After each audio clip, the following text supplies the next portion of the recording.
We're a show of winners here. Of course, Joshua Perry, Ohio State is winners. Sure. My school, Michigan, is winners. We like to talk about winners on this show. More importantly, we like to talk about champions. And of course, even with all the jokes we've made, even with all the struggles they've had to overcome, even with all the distractions from their coaching staff, the Iowa Hawkeyes are your 2023 Big Ten West champions. Hold on, stop. I don't know why you're talking about all that. We got plenty of time to get into that. We got just 5 days left until the game. 118 hours until foot meets leather. And you want to talk about the Iowa Hawkeyes? I'm not going to be a part of this. Is this the campaign? I get it. I get it. I mean, I just want to give some credit to the Hawkeyes. They're out in the West. They can have their little credit later on. That's not the important thing going on this week. The Red Corner, Blue Corner is the name of the program, and it's been leading up to this moment, Jake, and that's what we got to get into. Jake Butt, Michigan Wolverine, All-American tight end, Mackey Award winner, joining me today for this show to kick off the biggest week in college football. I got your back, Iowa fans. Just know I got your back, all right? This is Joshua Perry, the head of the anti-Iowa crowd, but also a national champion and a captain and all that good stuff for Ohio State. I am the head of the game crowd. That's what I am, okay? I'm all fired up. I got you. We appreciate you joining us here on the show, too. You know how this goes. We're interactive. We want you to scan the QR code. You can submit some content for us. We would love to have that. Also want you to follow us on Instagram, @redcorner_Blue Corner. We have a lot of special things planned ahead for this week as we have the rivalry game coming up at the end of it, but we got to talk about something that happened last week. And just hours after we signed off last Thursday, the University of Michigan and the Big Ten announced that Jim Harbaugh will accept the sideline ban and he will be out for the rest of the regular season, and that includes Saturday's game versus the Buckeyes. As a part of all of this, the conference has agreed to close its investigation. The NCAA, however, will keep looking into the sign-stealing scheme that is ongoing. Jake, how does this development change the tone and perspective as you look at the big game at the end of the week? So we'll talk a bunch about the X's and O's throughout the week this week, but there's something about this rivalry that it's almost like a spiritual aspect of it. Like there's something bigger than yourself. I mean, we talk about you can feel the energy change in the air, and we've seen the way this Michigan football team has responded. Go back to week 1 without Coach Harbaugh, where they held up the 4s and they wore the free Harbaugh shirts. Regardless of what you think, they love that coach and they love one another. So as I was thinking about this, remember, Coach Harbaugh's allowed to be with the team throughout the week, just not on the sidelines during the game. That Friday night speech, I imagine Coach Harbaugh is going to light a flame in the bellies of these players in this team. I wonder, I get it. Part of this is how J.J. McCarthy plays without his head coach. That'll be an interesting thing. But I believe that Coach Harbaugh, when he addresses the team on Friday night, seeds will get planted that allows this team to come together and take their game to another level. Yeah, I think it increases the urgency of the preparation time, to your point. And I think the time that Coach Harbaugh has with this team becomes more important leading into this game. But I also think about everything it means on the field. And I know for people on the Ohio State side, they talk about the pressure that would be on Ryan Day. If he has his 3rd loss in a row and it's to an interim coach, what would the narrative be there? So I know that there's urgency on the Ohio State side. I look at Sharon Moore as a guy who has done a really good job stepping into this head coaching role, but the stakes are different in this game, and you're a guy who's going to have to make some critical decisions. There were some 4th downs that he had to make critical decisions on last week against Maryland. To end the game, there was a 4th down that he had to go for. Those decisions become magnified in a game of this magnitude. So I think for the preparation of it, those guys get amped up, right? And it's always going to be amped up. I think that takes a step forward. But now when you get into the game, that's where I think this could play in. Oh, certainly. And of course, it goes without saying, the margin for error in this game is razor thin, right? Any single decision could be the decision we talk about for years to come that decided this game. And Coach Harbaugh, he's one of the best coaches of all time at any level, one of the few coaches that's won in the NFL and at college. So it will be interesting. Sharon Moore, this isn't a position he expected to be in, JP. You make some great points. How does he handle those moments? The 4th downs are a great example. Can he kind of tap into, Coach Harbaugh's leadership to kind of, bring about the risk-reward analysis and rally his troops down on the sideline. So that'll be something to watch out for. Of course, we know Jim Harbaugh, we just established he will not be on the sideline at the Big House for the game this week. But there is one person that will be on the sideline, and that is our ticket giveaway winner, Christopher Wilson. Thank you to everyone who participated. We had almost 2,000 entries on our Instagram at red_corner_blue corner. It's wild. And here's Christopher's winning comment. That's all it took to get him here to Ann Arbor. He was even kind enough to send us a video. I am told that I am the winner of the tickets to go to Ann Arbor this weekend to see the game between the Ohio State Buckeyes and that team up north. I just want to thank Red Corner, Blue Corner, Joshua Perry, and Jake Butt for the opportunity to fulfill a bucket list item of mine, as this will be my first edition of the game, to be able to see it live and in person. Also, wanted to let everybody know that if they get the opportunity, please go to thegamegivesback.com and check that out to be able to make a donation to help Jake and Joshua spread some holiday cheer and help out families in Southeast Michigan and Central Ohio. Thanks again, guys, for the opportunity, for the tickets to go see the game. And go Bucks, let's bring home a win. Well, I'm just excited that a Buckeye was the beneficiary of this ticket giveaway. Christopher, appreciate your entry. Of course, enjoy the game. I'm super excited because I know that there are going to be a lot of people in there amped up. We make fun of the Big House because sometimes it's a little bit of a quiet environment for as big as that stadium is. I don't think it's going to be quiet on Saturday. No, and usually when Ohio State fans buy tickets, they're kind of bunched together. He could potentially be in a sea of maize holding it down. So, I mean, either way, Michigan fans, please treat him well. Christopher, congratulations. It's going to be an awesome experience. Oh, definitely. But let's start to break down this game just a little bit. And I want to start with the quarterbacks here. And let's look at the quarterback from Michigan. That's J.J. McCarthy. And as of late, he's been lackluster. 0 touchdowns and 1 interception in the last 13 quarters of play. He's slumping right now. Yeah. And I think quarterbacks go through this. But how concerned should we be about the slump? I do. It has to be concerning, right? And what you notice there is, of course, Jim Harbaugh not on the sideline. Jim Harbaugh was known as a quarterback whisperer when he came to Michigan, and it's taken a while to get there to really solidify that, but that's his guy, J.J. McCarthy. They have an awesome relationship. J.J. loves Coach Harbaugh loves J.J. And, of course, now with Sharon Moore, who, let's not forget, he's the offensive play caller and the offensive line coach. So without Jim Harbaugh on the sideline, who's the person that's going to go talk to J.J.? It would have been Coach Harbaugh, or maybe it was Sharon Moore. But now Sharon Moore has full-time head coaching duties. I was told a story by some of the players that in the Penn State game, he comes over, the Michigan defense is on the field. So Sharon Moore goes over to the Michigan offensive line and the offense and takes off his headset to try to get some adjustments going. And he had to have an assistant coach come tap him and say, hey, coach, put on your headset. You're still the head coach. We need you. So that's something that plays into JJ's ability to kind of bounce back. I agree with you there. And I always joke around about this. Like, one of the criticisms I've had about Ryan Day at Ohio State is that when the game gets tight, he calls the game like a guy who used to play quarterback. It's the position he played in college. It's a position that he's coached a lot of his career. Well, Sharon Moore calls the plays like he's an offensive line coach, right? And I think that, to a certain degree, you got to take the governor off of JJ and let him open it up. And Roman being hurt against Maryland certainly doesn't help. And the idea that you could run the football and they were protecting the lead at least early on in that game, it feels like all the things play into running the football. But the idea is JJ has to get going. And there's a question about how healthy he's been. He took a shot against Penn State, and maybe he doesn't look the same, but to me, he's got to get going. They got to find that explosive pass game down the field like they had done earlier on in the year. They have to let him use his legs a little bit. And ultimately, play calling has to be creative, or else Ohio State's going to be able to line up and make it really difficult for Michigan to move the ball. It's a good defense. Here's a thing that I think plays into this, though, because we talk about the 30 straight run plays versus Penn State. We talk about JJ's struggles last week. There's two things that have stood out to me.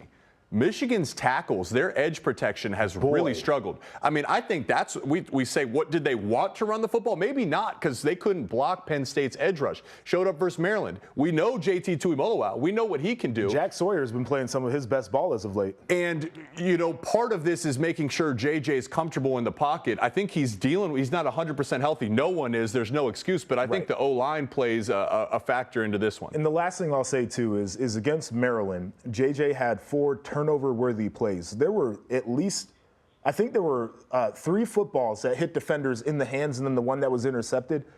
He can't do that against Ohio State. That's a great stat. Turnover worthy. It's not just the end product. Right. When did you make yourself vulnerable? Ohio State takes advantage of those opportunities. No Showed doubt. up last week. So we tried to talk about Iowa football in the pre-show. I'll give you credit. You did what you had to do. It is the week of the game, but I can promise you after this break, we will talk more Iowa football. They're going to take on the winner of this game, so we will talk about who they would prefer to see in Indianapolis. That's next here on Red Corner, Blue Corner.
We are back on Red Corner, Blue Corner, and ahead of the rivalry game on Saturday. Jake Butt and I are trying to drum up some funds to send to the Boys and Girls Clubs of Central Ohio and Southeastern Michigan. You see, Jake, he was on site in Columbus this week, raising funds, doing God's work, and it's amazing here. Now, all of the proceeds, less the credit card fees, are going to go directly to families in need. It's something that we wanted to make sure that happened. And we got a QR code that we want to put up on the screen here for you Ohio State fans or Michigan haters. Scan that one, you can contribute, and that's for Jake. You don't have to. And this is for Michigan fans or Ohio State haters. It doesn't matter how you do it. If you're donating out of love for your school or hate for the rival, that's all good because, as JP mentioned, man, there's no salaries, there's no marketing fees, there's no profit. 100% of those funds you see right there, we're approaching $50,000 donated.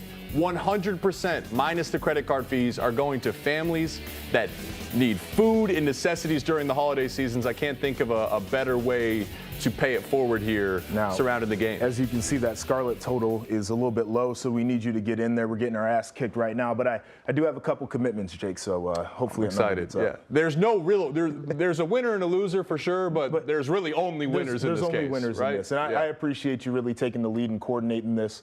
Awesome stuff we're trying to do here ahead of the holidays. Now, want to get back to a little Big Ten football here, and it was the topic that Jake wanted to start the show with, which is a little bit crazy. But through all the doubt and all the hate about Iowa football, they're headed to Indianapolis as the Big Ten West champions.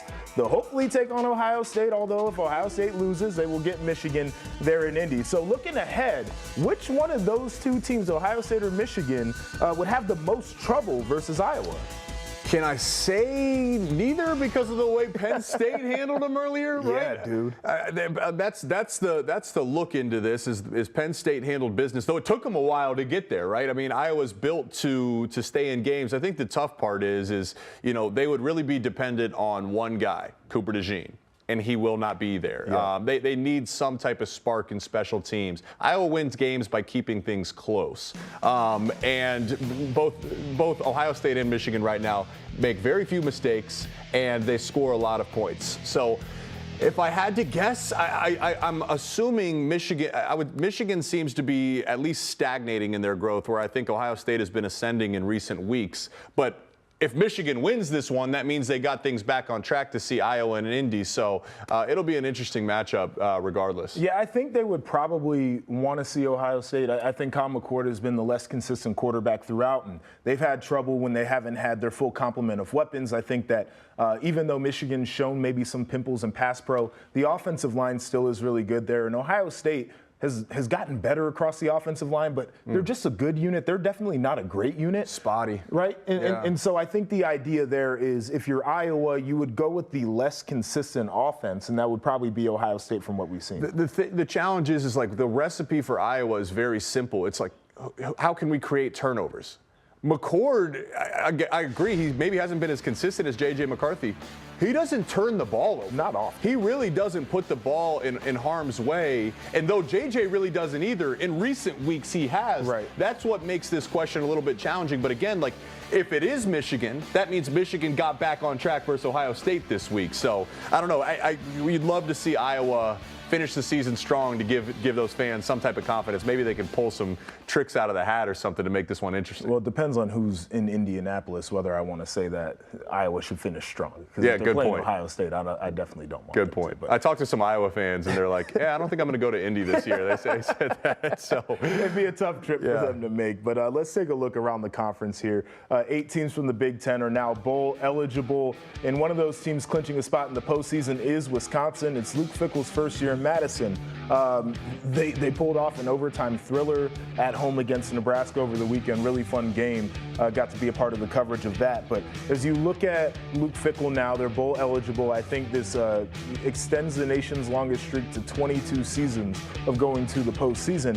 How would you grade him in year one? Look, we talk a lot about, when it comes to grading coaches, about expectations. And the fan favorite pick to win the West when they did the media voting in the offseason, it was Iowa and Wisconsin. Mm-hmm. That was the whole talk of this offseason.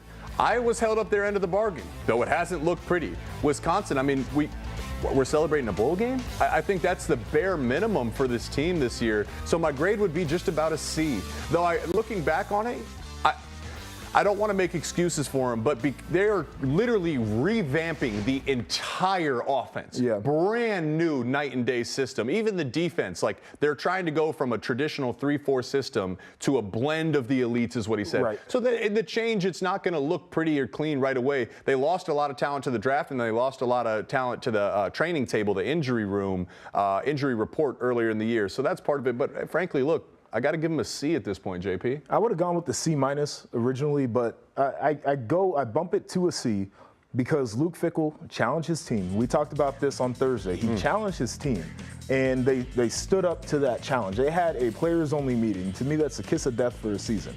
When you start meeting without the coaches, because all you're doing is blaming and complaining and defending bad behavior, and there's no solution that comes out of it. They must have found a solution there. They had one of their best players, in Hunter Wohler, who came out in the media and said, this is not what I came to Wisconsin for. This is not Wisconsin football. We are soft. I don't know who wants to be here, but we got to find out if these guys even want to play ball here.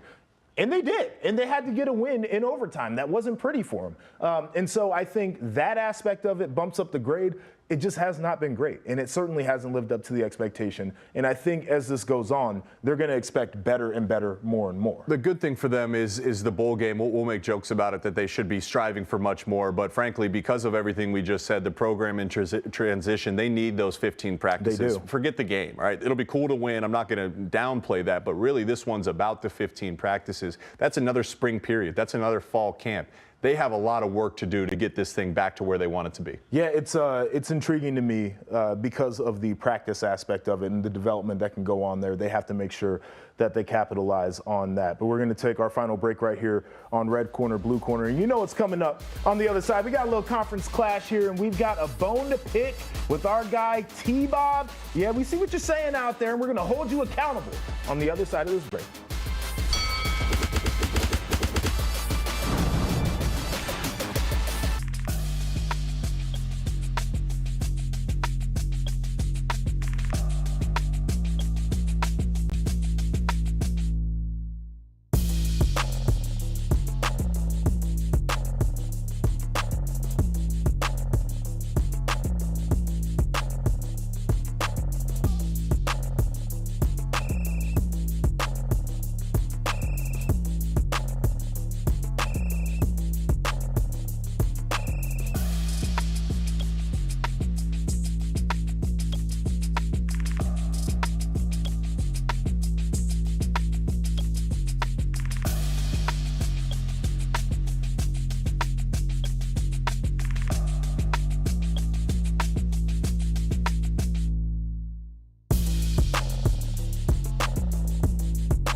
All right, it's time for the conference clash here, and we got to address this post by T-Bob. He said, Marvin Harrison probably should be out of the Biletnikoff conversation after another 30-yard performance. That's great. Thing. Thank you guys for highlighting it. That's exactly. Thank you. Exactly. Right. We need to get the word out there. Here's the thing for me is I feel like we're jumping to a conclusion here because he's got the biggest game of his career against arguably the best defense in the country going on the road. If my man went off for $165 and 3 tuds, he's not out of any conversations, and that includes a Heisman conversation. The second thing that I would like to say, because I saw some comparisons going on here, Malik Neighbors, LSU guy, right? I think he's a really, really phenomenal player. I'm just throwing out an example here. Who's throwing him the football? A Heisman caliber quarterback, the guy who I think actually should win the Heisman Trophy, and Jayden Daniels. If C.J. Stroud was still at Ohio State spinning the rock, what do you think Marv's stats would look like? Hey, did you watch the game? And I know it was just Minnesota. You mentioned 30 yards. Did you see what Minnesota did? Jake was up in the booth for this game. He watched it with his own 2 eyes, the eye in the sky. Did you see how they tried to eliminate him out of the game plan? Like, I just think we have to go case by case here, and we have to understand what we're looking at. T-Bob, before you jump in, I want to present this case because it's not just who's throwing the football, it's who's playing defense. When you got a poor defense, that means you get 4 quarters to play, right? You get all the cracks at it, right? Marv was pulled like in the beginning of the 3rd quarter in that game, and that's why stats in college football are the most deceiving things, because the separation between the top teams and the rest of the field prevents your opportunities. You're just, Marv has probably missed the equivalent of 4 games on the year this year by not playing in the second half. Marv hasn't played in a game where both teams scored in the 50s and it had to come down to a final drive, right? Yeah. Like, he wasn't getting all those opportunities to catch the ball. It's a good point out of you, Jake.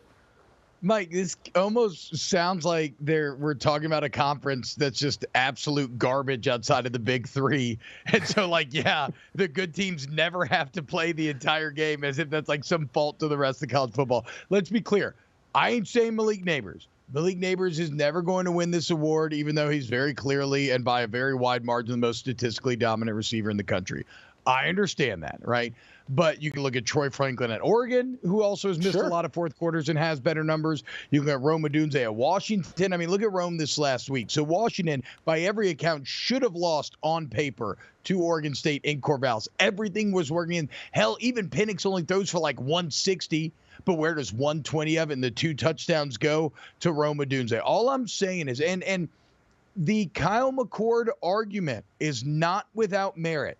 But it is a hard thing to quantify to voters to try. Like if your best argument is the quarterback sucks, well, I don't know how far that's going to go with me. I mean, look, the thing is, right now, I look at the game log for Marvin Harrison Jr. Against Indiana, he had 2 for 18 to open the season. Against Notre Dame, it was 3 for 32.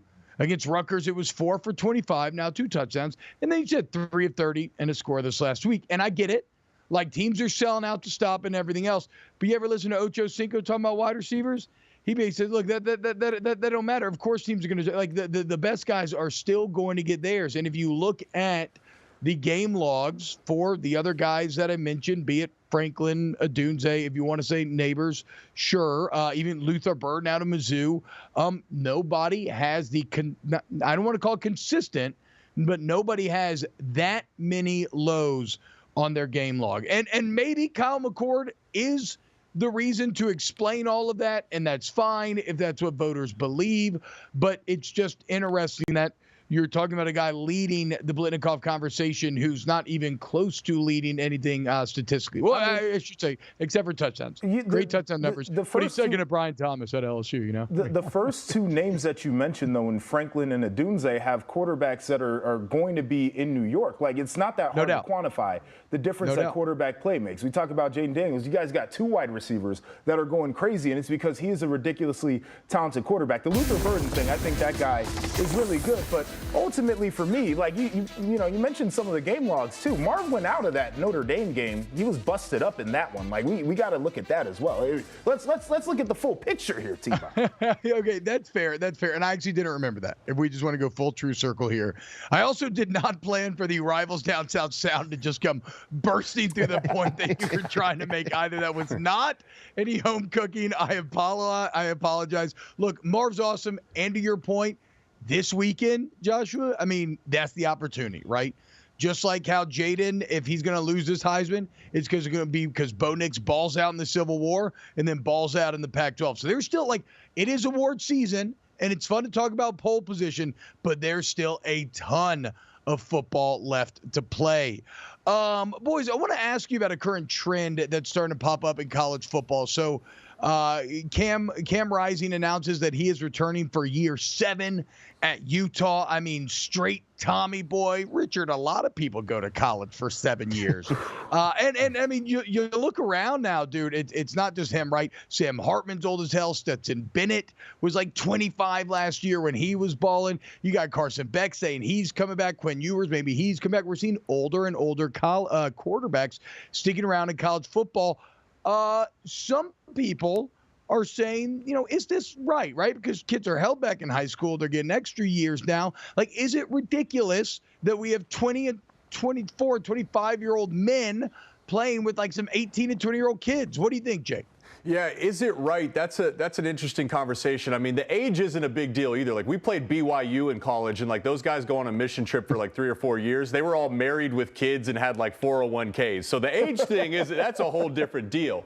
I just wonder if we could take this conversation and think about where we're headed in college football as a whole, because this helps a group of people. It helps the TVs. It helps the teams look better because they have a proven quarterback. Like, after 4 or 5 years in college, you are who you are. Like, you're not just all of a sudden going to become an elite, top draft pick. Cam Rising is who he is. But as I look at where we're going with conference realignment, I look at some of the schedules in the Big Ten next year. Like, for example, Penn State plays Ohio State, UCLA, at USC, Wisconsin, and then Oregon, 5 weeks in a row next year. Like, you are talking about 18 to 22-year-old kids. Their bodies are not built to go through that grueling of a schedule. So I wonder if we find more reasons to justify this, to keep more veteran players in college that maybe aren't good enough for the NFL, but are still damn good college players, so we can maintain quality players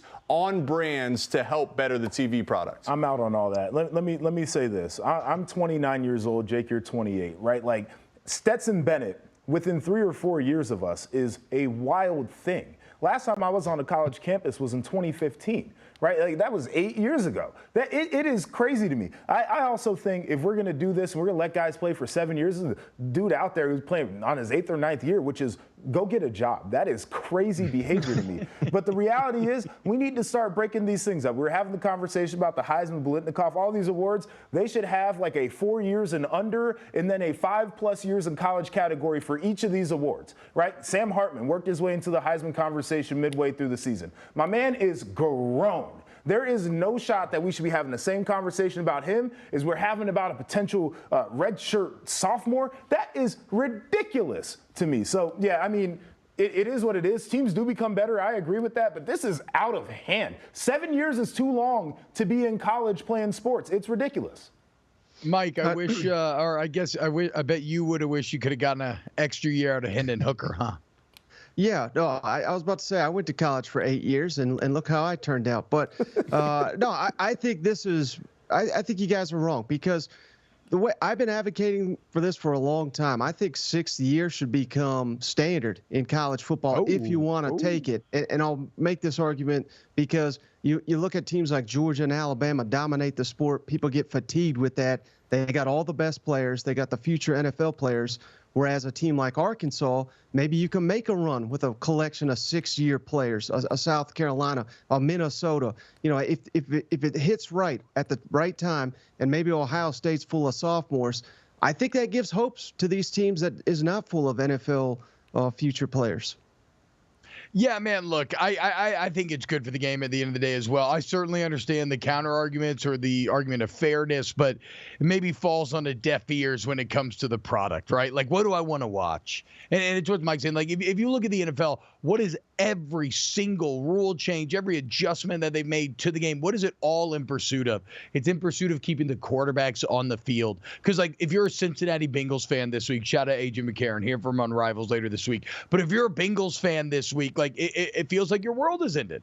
Like, all of a sudden, your entire year feels like it's over, right? And if you're a fan of a college team and let's say you don't have a great quarterback coming in and this is the pre-transfer portal era, well, sorry, that year's done now because you just don't have a guy that could play. Like, who knows what Notre Dame would have been without Sam Hartman this year. So I like it, but I also love college football. So selfishly, I want whatever gives us the best teams. Joshua, Jake, thank you so much. Red corner, blue corner, y'all are the best.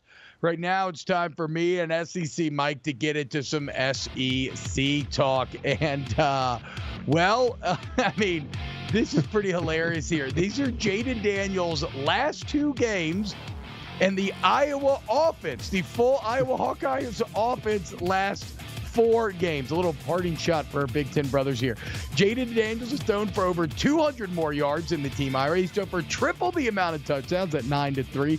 He's nearly rushed for as much, and he scored one more rushing touchdown. I mean, Mike, Jayden Daniels is on fire right now.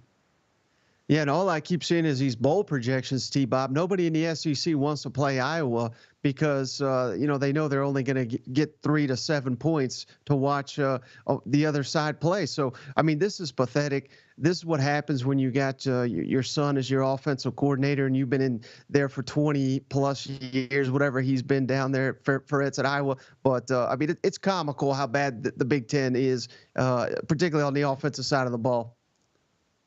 And look, as we talk about Jayden Daniels, another stellar performance this weekend, 8 touchdowns against Georgia State. 8 touchdowns this week, though ties a record behind Joe Burrow. And here's what's interesting, right? So Brian Kelly after the game says, quote, I think right now that the way he's playing and the decisiveness and the way he's taking over games, he is the best player in the country. And I might be biased. I think I'm inclined to agree. But the fact that a lot of these headlines are coming after the Georgia State game has led some people to try to paint this as success against lesser opponents. And let's be crystal clear. That is just factually inaccurate. Jayden Daniels has played the hardest schedule in America. He has faced 4 different top 12 teams on the road this year and has played awesome in those games. In fact, if you go to a site like CFBstats.com, which I love, Mike, and you filter only against Power 5 opponents, remembering that he's played the best Power 5 schedule out there, Jayden Daniels is first in the country in passer rating. He's first in the country averaging 11.2 yards per attempt. He's first in the country in total offense with 437 yards a game, nearly 100 more than Bo Nix. He's first in the country in yards per play. Mike, he's first in the country in yards per carry on the ground with a minimum of 100. He averages 8.5 yards a carry against the Power 5. The bottom right now, Bo Nix does have him in total touchdowns. The bottom line is that Jayden Daniels, who said it all year, on a 3-loss team to win the Heisman, you have to become a statistical outlier. He is that now against all levels of competition. But, Mike, with Bo Nix having the Civil War this weekend and then likely a conference championship weekend with which to showcase his talent, do you think that Jayden Daniels can finish this off? It's going to be tough, T-Bob, and I honestly, I get it. The numbers are ridiculous this last weekend against Georgia State, but I wonder if anybody will kind of hold it against them that they essentially kept him in the game and kept force-feeding him to pad his stats, so to speak, because I would imagine they're going to do the same thing to Texas A&M. Now, Texas A&M, a lot tougher defense, so I'm not sitting here saying that Jayden Daniels will get 8 touchdowns, but it's going to be very hard to impress these voters based on what Bo Nix has got coming up. So I do think he's going to steal some thunder, and I think we're going to get one of the tightest Heisman races of all time, because if they held it now, Jayden Daniels, I think, is an easy winner. But I think that perception could change in the final 2 weeks of the season. Yeah, and one final detail here, working against Daniels, that A&M game going to be at 11 a.m. What else is going on Saturday at 11?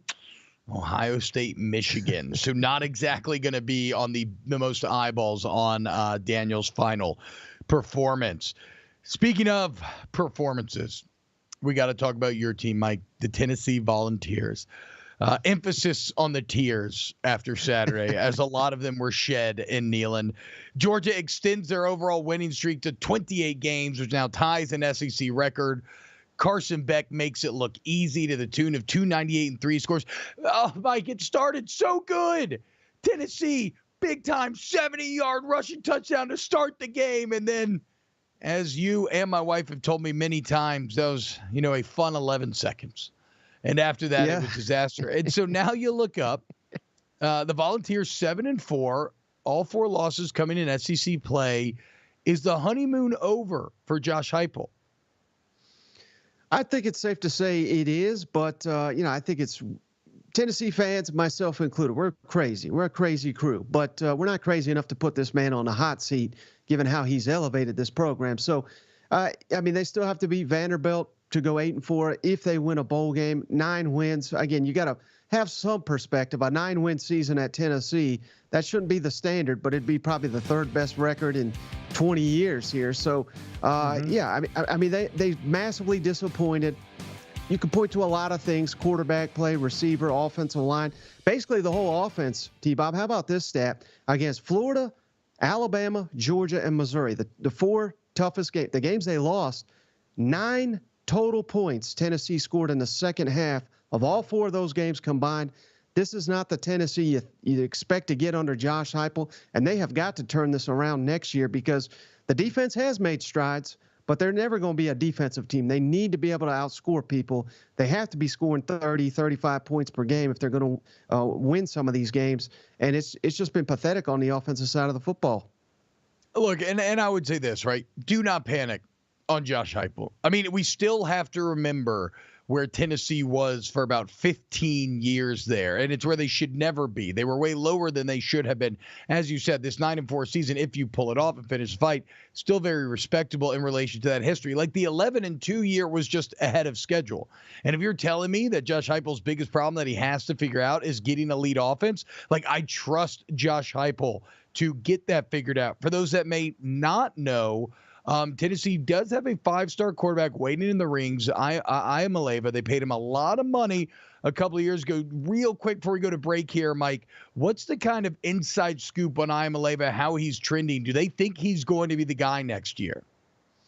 Yeah, absolutely. They're going to build around him, and what they need to help him, they need to bring in some receivers. They got a 5-star receiver incoming, but I think they were scared to play him against Georgia because they didn't want him to get battered against that Georgia defense. So look for him to play extensively against Vanderbilt, and I would be surprised if he doesn't even start. I think he'll start and play the entire bowl game. I really do. Coming up, it is the best time of year. It's Turkey Week, which means it's rivalry week in the SEC, but which one is best? Plus, Texas A&M cannot help themselves. We'll talk about it next.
what's going on, y'all? Welcome back down to Rivals Down South. Here it is. Texas A&M after the big win over Abilene Christian, tweeting, quote, improved to 17-0 against in-state schools since 2012. Gig him. I mean, bruh, look, I know being a social media manager. Uh-oh.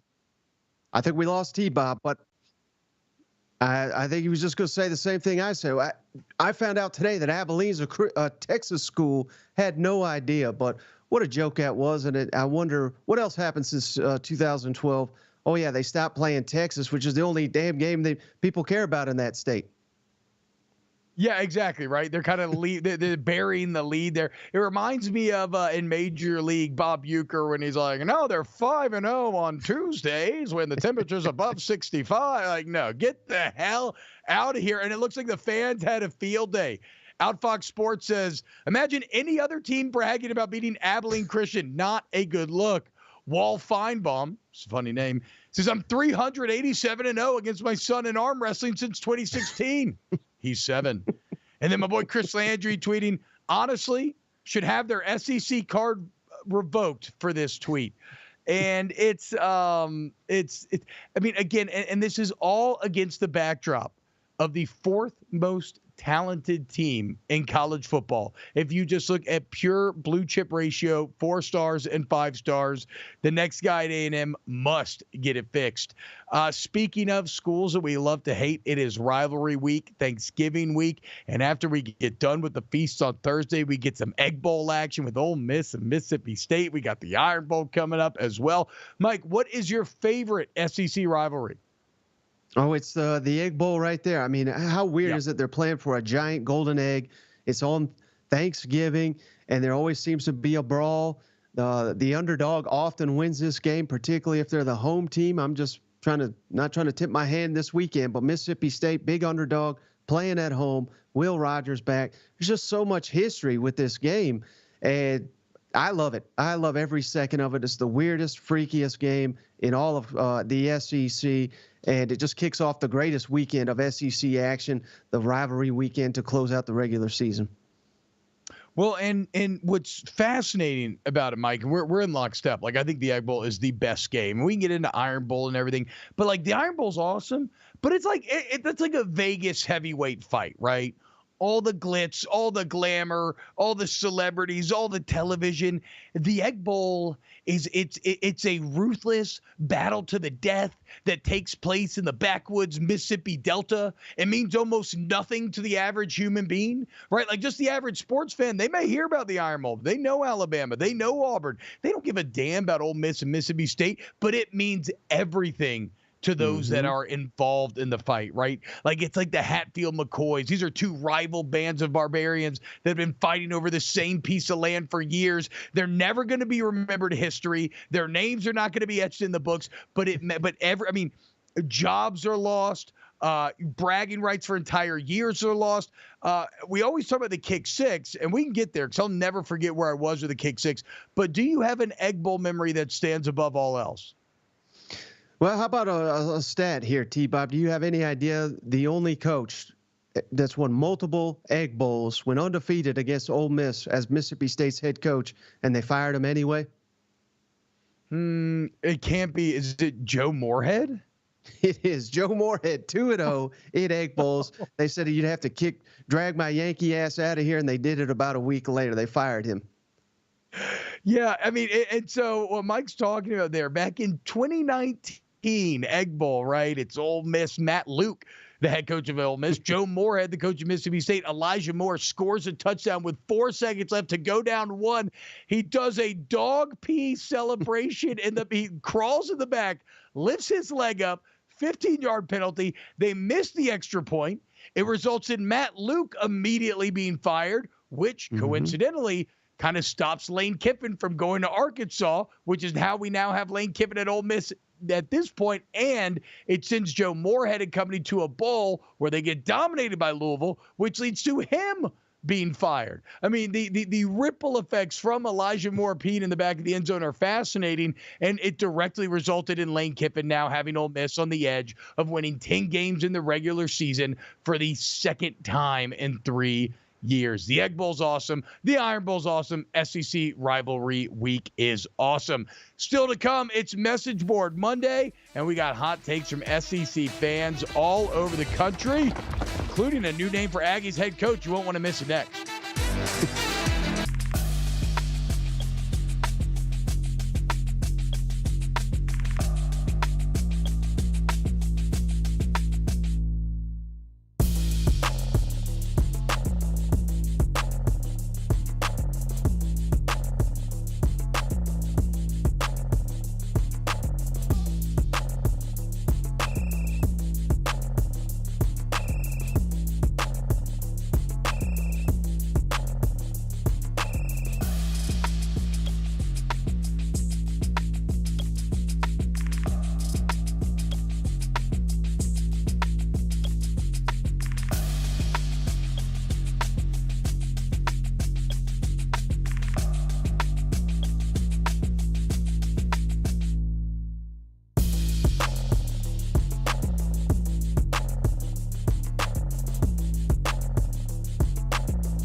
Pay that man his money. I was feeling like rounders for New Mexico State this weekend, Mike, as, wow, Auburn injured hair paying New Mexico State $1.85 million just to lose at home. However, Mike, were they just playing possum for the Iron Bowl coming up this week? And we all know you hire Hugh Freeze to try to beat Nick Saban. How are you feeling about Saturday? You know, I think two things can be true, T-Bob, because I believe this was New Mexico State's 9th win of the season. This was a quality team. They were making plays, but I bet you they lined up again, Auburn would kill them. Auburn clearly looking ahead to the Iron Bowl, but this was not a fluke game by any means. I mean, New Mexico State dominated them. I think that's Nick Saban's worst nightmare, because now his team's looking ahead to the SEC championship, which in turn I think will make the Iron Bowl competitive football game. I really do. I will never forget where I was for the kick six. Nothing would make me happier than to get to drink some Alabama tears this weekend. All right. Speaking of, it's Message Boards Monday here on Rival Sound South, and BMF 9646, an Auburn fan, says, quote, I've encouraged my kids to cheer for Bama. Most of their friends are Bama fans anyway, and I don't want them to have to experience the same fandom I've had to. I just love them too much to do that. See, that's real love right there. Mike, you know how they tell you that a parent is willing to sacrifice anything for their children? Like, ultimately in this life, while we do these jobs, everything that I do is to try to provide a better life for my children. BMF gets it, even allowing his kids to cheer for the Tide. Yeah, I don't think I could ever do anything that evil to my children, but more power to them. They'll probably be better off in the long run. Yeah, look, by the way, if you're a parent of my daughter in my daughter's kindergarten class, one of you's trying to get her to cheer for Alabama, okay? And I don't know who it is, but I'm going to figure out, I'm going to beat your ass. I had to have a serious sit down with her this weekend about how we do not cheer for the Tide in this household. Anyway, Blues Brother, a Kentucky fan, writes, Mark Stoops is certainly no head football coach. Mitch Barnhart can't keep putting lipsticks and earring on a pig, expecting fans to believe that this coaching staff is anything other than unacceptably bad and ill-prepared. Look, you know me. I'm not a Mark Stoops guy, okay? I don't think he's a bad coach. I just think he's okay. And I guess I just push back when everybody tries to say, tell me how great he is. I just don't see it, Mike. Yeah, I mean, he is the epitome of an average coach, and Kentucky could do a lot worse than average. Heck of a lot of the SEC could do worse than average. The problem is if Louisville in year 1 of Jeff Brom kills them, while we're in year 11 of Mark Stoops, we're going to have a real issue here. And I don't know what Kentucky does because Mark Stoops ain't leaving that parachute he's got there in Lexington. I really don't think. He is SEC Mike. I am T-Bob Hebert. We got AJ McCarron coming up tomorrow. This is Rivals Down South on Stadium. Thank you so much, and we'll see you tomorrow.